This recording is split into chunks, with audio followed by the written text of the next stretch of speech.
Hey everyone, Ariel Adams here with blog2read.com. Please subscribe to Blog to Read videos on YouTube and like this video if you find it useful. This is a review of the Gucci Sports. This watch is pretty cool. It came out several years ago, I think 5 years ago even, maybe 4 years ago.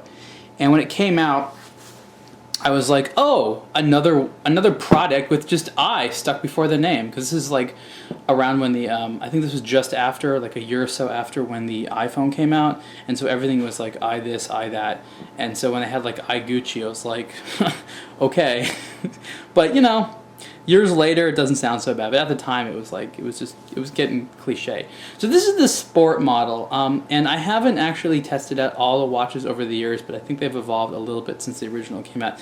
And this is the XXL model, and there's an extra large model as well. There's no normal, there's no regular, there's no large, there's just extra large and extra large. And the extra large is, I think, 44 millimeters wide, and then this one's 49 millimeters wide. But it has kind of this like lugless design and this thick bezel, and there's this ring around the screen, and so all of that makes the watch actually wear a little bit smaller. So if you're worried about this being a large size watch, I'd go for the biggest one you can, and then realize it's not that big. So this is the same watch. This just has two different straps. I just want to show you. They're both rubber straps. It's got this kind of perforation inside. It has like the Gucci like logo repeated, you know, like the handbag or something. And then on the back there's a little bit of an indication here of like what some of the features are. There's one feature this watch has which like kind of threw me. Like I didn't know what to expect. I mean, it's fine that it has it. I just didn't expect it. And it's, let me see if I can find it over here. Let's see here. Come on, focus. Where is it?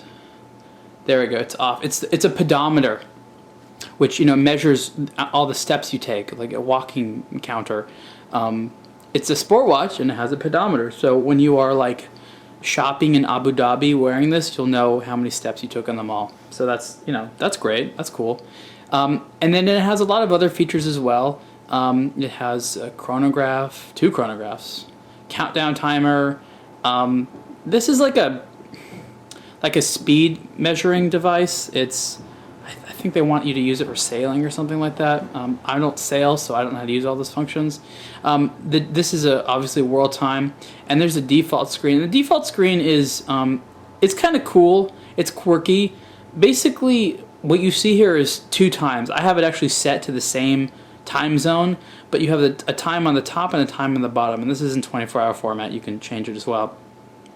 And so I have it set to LAX, that's where I am right now. So like, you basically, this makes a really good travel watch, and I used it while traveling, and it made a lot of sense because you have 2 times right on the dial. So you can have your home time and your local time, and it's really easy to kind of like switch it out there. This watch isn't the type of thing that you really want to like, I mean, I figured out how to use it, but you should use the guide to just figure out all the functions. There's a backlight as well. I think I just activated it. I don't know.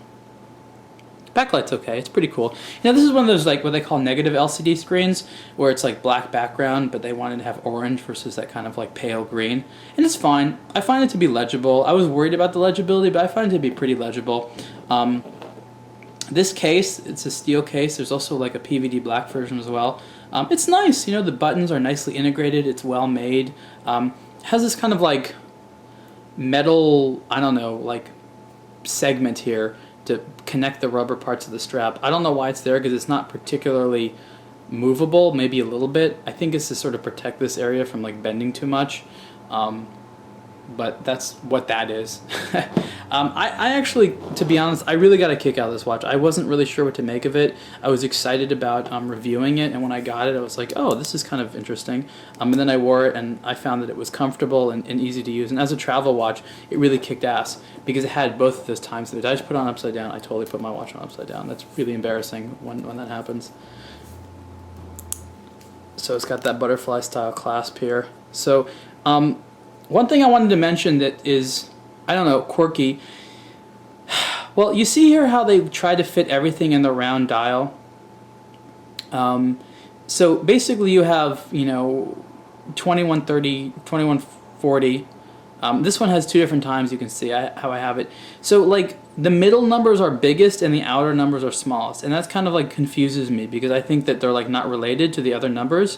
So for this one, instead of seeing 21, I would always see 14, and I'd have to be like, no, it's not 14, it's 21. So it's 9:40, for example, and you just have to get used to it. But like you have to look at it again to kind of like think twice about what time it is, and that's. Again, I understand what they were trying to do with the dial because they're trying to fit everything in there because it's a round dial, not a square one. But that's just something you have to know. It looks good on the wrist. It's cool. It's a cool watch. Like if you want a digital watch and you don't want a Casio or something like that or a Suunto, and you want it to be like a cool, like fashion name brand digital watch, there really isn't that many other options than something like the iGucci. I mean, there's some. But this is one of the good. This is like a good option, and it's attractive and it feels good. And if you're a fashion person, it's never a bad thing to have Gucci on you. Price for these is, I think, about $1,350. I think a little bit more for the version with a PVD case. There's a few different styles. Like I said, there's this brush steel case, and there's also versions of it with PVD black, and there's obviously different strap options. I'm just showing you two. Hardcore Gucci people will like this one with that green and red that they have. The orange one is fun. I actually found myself wearing the orange one more because it's a little bit more kind of like, hey, look at what I'm wearing. And again, so this is the iGucci Sport. These are two versions of the same watch, and you can see the full review on ablogtoread.com. Thanks.